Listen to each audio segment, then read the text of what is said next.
हाय friends, मैं हूं Manav. Welcome to movie शूवी। करते हैं आपस में पॉजिटिव सा नमस्कार। देखो, कोई भी जो मूवी अभी तक एमसीयू ने बनाई है वो किस चीज़ के ऊपर इंटरेस्टिंग हुई है आज तक। तो स्टोरी बहुत ज़्यादा ज़बरदस्त थी, जो कॉम्प्लिकेशंस इधर उधर चलती रही हैं वो बहुत ज़्यादा इंटरेस्टिंग थी, जो किरदार थे वो इतने ज़्यादा मेमोरेबल थे कि आप बोलते थे कि यार ये अपने आप में ही मूवी को खींच के लेके चले जाएंगे। क्या स्टीव रॉजर्स जो क्रिस एवेंस ने किया था, वो सैम विल्सन का जो कैरेक्टर है एज न्यू कैप्टन अमेरिका आगे लेके जा सकता है कि नहीं लेके जा सकता है। ये यहाँ पर एक एंथनी मैकी ने जिन्होंने यहाँ पर प्ले किया है, क्या ये कर सकते हैं कि नहीं कर सकते। और दूसरा, क्या वो जो टाइम अभी हमने रिसेंटली देखा है कि यार एमसीयू डीसीयू की कोई कहानी जम नहीं रही है, हो गया है यार बहुत ज़्यादा, ये सुपर हीरो वाली कहानी है तो लिख ही नहीं पा रहे हैं, स्टोरी नहीं लिख पा रहे हैं। ये बहुत बड़ी तोहमत है अपने आप के अंदर। तो मुझे ऐसा लगता है कि पहले तो मैं ये एड्रेस कर देता हूँ, एक्टर पे तो मैं बाद में आऊँगा, कि इसकी स्टोरी जेन्युइनली काफ़ी ज़्यादा अच्छी है। ये स्टोरी काफ़ी ज़्यादा जो अभी इनकी ऑफ लेटली मूवीज़ आई हैं और चल भी गईं, एक हीरो दिखाया, एक विलन दिखाया, हो गया, इस तरीके की पावर हंग्री विलन दिखा दिया। इस स्टोरी के अंदर काफ़ी ज़्यादा कॉम्प्लिकेशंस हैं। इसके अंदर आपको इनक्रेडिबल हल्क भी पता होना चाहिए, आपको एवेंजर्स एंड गेम भी पता होना चाहिए, falcon and the winter soldiers के बिना तो काम ही नहीं बनेगा, जो सीरीज़ आई थी।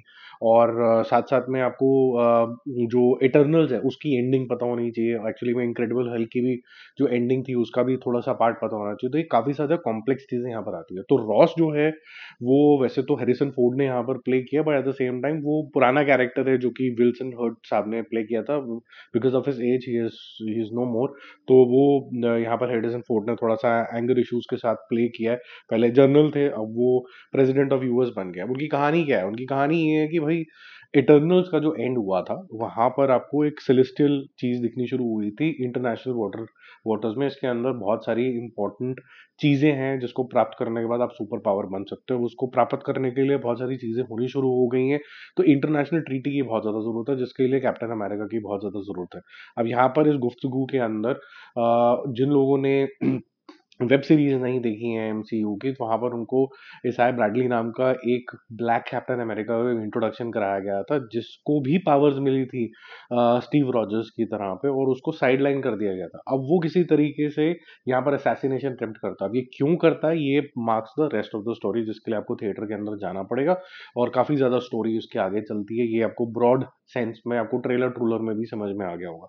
अब सैम को ये सारी जो चीज़ें हैं ये अनकवर करनी है। उसका जो भरोसा है रॉस के ऊपर वो भी डगमगाता रहता है। जो उसका खुद का पास्ट भी है उसको भी ढंग से यूज़ किया गया है, क्योंकि जो ट्रायंगल बनता है इनिशियली बिटवीन रॉस और जो सैम है, और साथ-साथ में ये जो एसआई ब्रैडली है, इसका इसका जो तीनों का जो कनेक्शन है ये पुरानी चीज़ों से भी लिंक्ड है। अब ये इन्वेस्टिगेशन आगे चलती है, फिर डुशुम-डुशुम होती है, जैसा भी जो सब तामझाम चलता है, रेड हल्क का भी आना हो जाता है, और ये सब मूवी इस तरीके से आगे चलती है।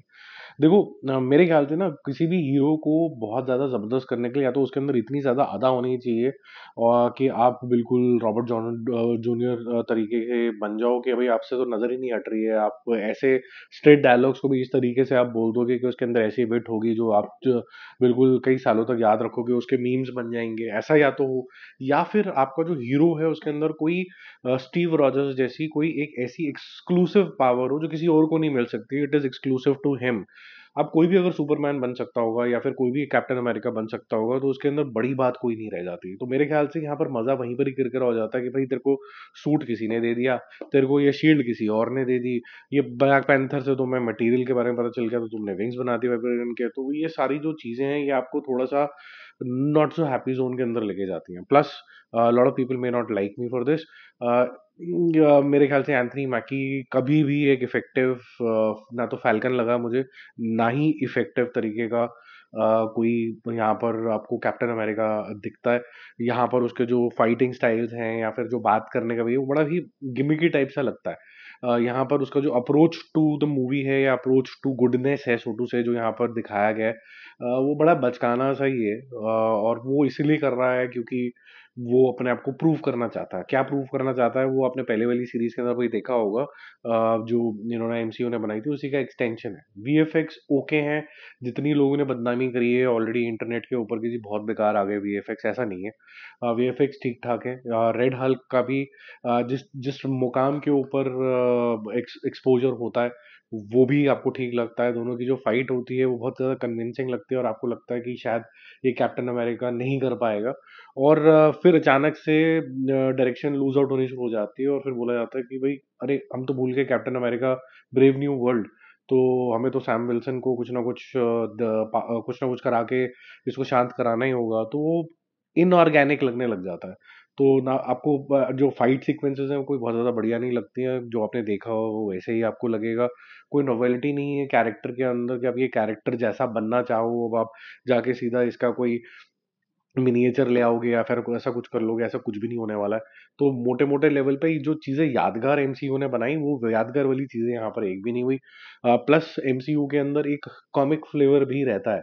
यहाँ पर कॉमिक फ्लेवर एक भी मेरे ख्याल से कैरेक्टर्स जो मेन है वो तो डिलीवर ही नहीं कर पाए हैं।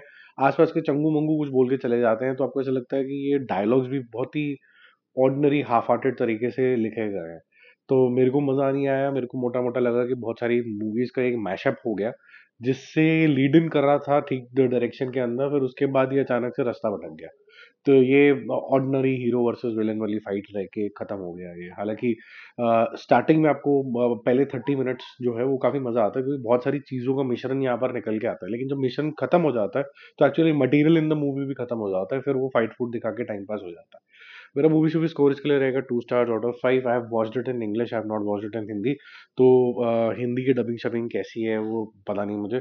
अच्छी ही होगी, एमसीयू का भी उसके अंदर तो कॉर्नर्स कट नहीं करता। ये भी महंगी पिक्चर लगती है आपको किसी भी तरीके से। जैसे मैंने बताया कि वीएफएक्स की काफ़ी बदनामी हो रही है जी, ऐसे कट्स हैं वो हैं ये हैं।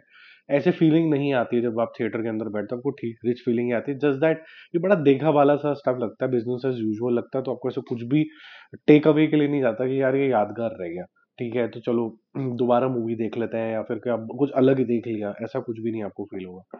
बाकी जल्दी मिलते हो रिव्यूज और अपडेट्स के साथ। Stay connected, bye bye.